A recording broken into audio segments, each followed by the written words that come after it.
Hey everyone, so I'm recording this video the day after all this happened, so stay tuned on the more information. So I'm currently at the LSU vet clinic for small animals. There is a owner that had to come with me because the cat's going to ICU, and we just wouldn't know what the turnout is. So basically, the best way I can describe it is that there's fluid building up in her thoracic region, in like the pleural, and they had a drain Friday 300 milliliters and then they're trying to figure out a surgery to find where like the leak's at, so she had to get like a CT scan and dye and all this other stuff that only LSU, from what the owner was told, they can do it.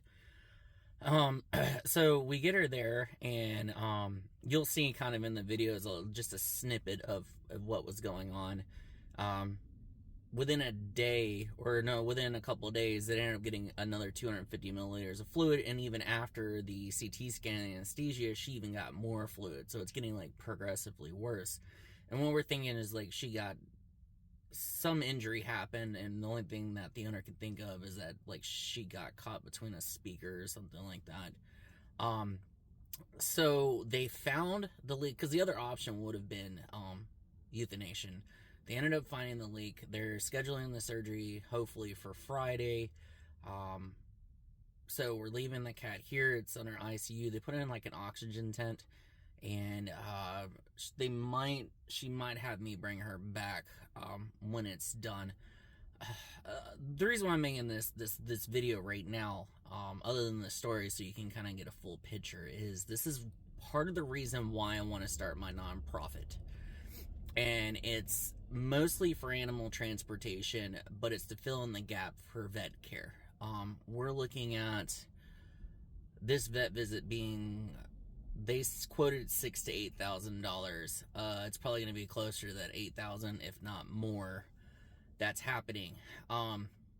If this happened to my dog, I would have to say goodbye to him. So I'm seeing all this happen, and all this remorse, and she's able to take care of it, the bill or whatever. But I'm just like, there are so many pet parents like without, pet insurance or stuff like this, because of money, they have to say goodbye to their loved ones. And it's just like heart-wrenching thinking about this. I mean, I've known about this or whatnot, but now I'm like in it, and she was able to afford it. But I was telling her, I was like, I'm just amazed. I said, there's no way, like my dog, there's no way I would be able to do this. And it gets back with like fundraising. Like if you ever watch like Gatsby the corgi, he got cancer, and the owner made like a GoFundMe, within 3 days had $60,000. And luckily Gatsby's been, I think, a year now living life. So, but yeah, part of it's, the nonprofit. I mean, I'm working on a proposal and working on some things. A lot of it's going to be mostly transportation, but I want to fill in the gaps that the other nonprofits, I want to help other nonprofits and fill in the gaps that they can't for animal stuff. And I've been around enough. I know kind of what needs are needing to be met. And, yeah, it's definitely, this situation has opened my eyes to a lot of things that are going on and some changes that need to be made, because no one should be able to have to make that hard decision to lose their loved one because of money. Which department? And he took an x-ray, said there was fluid on either, and he said he took like 300 milliliters out of her first time. Yeah, that is a lot. That is a lot for a little kitty. Full cart.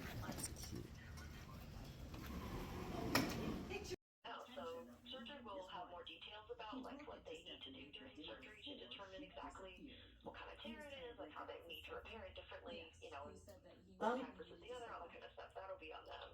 Okay, I'm glad you found it. Yeah, us too. We're very happy. That's, Yeah. not that we want to take her to major surgery, but that's kind of the best option. So, anyway, let me think. Is there anything else in the... She's doing well. She's recovered from the anesthesia very, very quickly, which is good. Yes. And before the CT scan,